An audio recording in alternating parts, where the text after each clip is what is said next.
Halo sobat semua, apa kabar semuanya? Semoga sehat selalu. Kali ini saya akan memberikan informasi tentang bagaimana cara menanam pohon bonsai di taman depan rumah. Taman depan rumah minimalis lahan sempit ini sangat berarti sekali. Kita harus mempunyai ilmu dalam menatanya supaya kita juga bisa dan tahu sendiri di kemudian hari untuk menata taman rumah kita sendiri yang baik. Tips menata taman depan rumah ini sangat simpel guys. Pertama, kita harus mencari atau menyiapkan sebuah alat dan bahan yang biasanya diperuntukkan dalam proses pembuatan sebuah taman. Setelah lahan selesai disiapkan, selanjutnya adalah mempersiapkan bahan dan alat yang diperlukan untuk membuat taman. Adapun bahan-bahan yang dipergunakan bisa meliputi tumbuhan antara lain rumput, pohon, bunga, tanaman perdu, bonsai, dan lain-lain. Batu kerikil atau batu buatan, batu alam, pot, cangkul, meteran, cetruk, pisau gunting.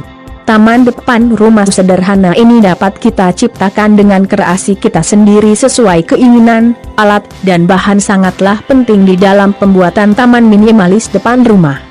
Cara membuat taman depan rumah ini merupakan referensi yang dapat kita peroleh dari melihat langsung atau kita berkunjung di setiap rumah yang telah jadi tamannya. Taman depan rumah minimalis lahan sempit perlu sangat kita buat karena itu tadi supaya berfungsinya penghijauan di rumah kita dan supaya dapat membuat relaksasi dan semangat pada diri kita. Semua cara membuat taman depan rumah dapat kita pelajari dengan para pakar taman yang mungkin saja teman kita sendiri atau tukang bangunan yang memang khusus mengurusi taman. Dalam proses kita menata taman minimalis belakang rumah ataupun depan rumah, tentunya ada tanaman pendukung yang selalu menemani dan melengkapi dari taman tersebut. Tanaman bonsai yang sering dijadikan pelengkap taman adalah pohon beringin dolar, anting putri, cemara udang, palem, sawit, serut. Pohon pule pun juga sering ditanam di dalam pelengkap taman minimalis depan rumah. Tidak hanya itu, rumput dan bunga-bunga kecil pun sering juga melengkapi keindahan dari taman depan rumah sederhana yang mampu membuat kita terpana kalau sudah melihatnya.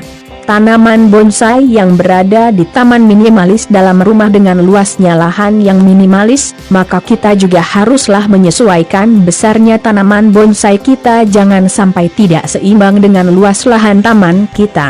Taman rumah minimalis dengan kolam ikan biasanya juga dibuat untuk menambah keindahan dari suatu taman di rumah kita ini, dengan ikan hias yang cantik dan menarik. Proses pembuatan taman kolam minimalis ini ditiru dari alam, biasanya bentuknya tidak beraturan atau dibuat alami dengan konsep yang sederhana tapi tetap elegan dipandang mata.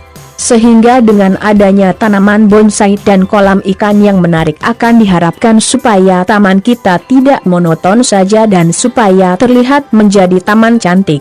Demikianlah kurang lebihnya informasi yang saya berikan. Semoga dapat menjadi sebuah referensi yang bermanfaat untuk di kemudian hari. Terima kasih.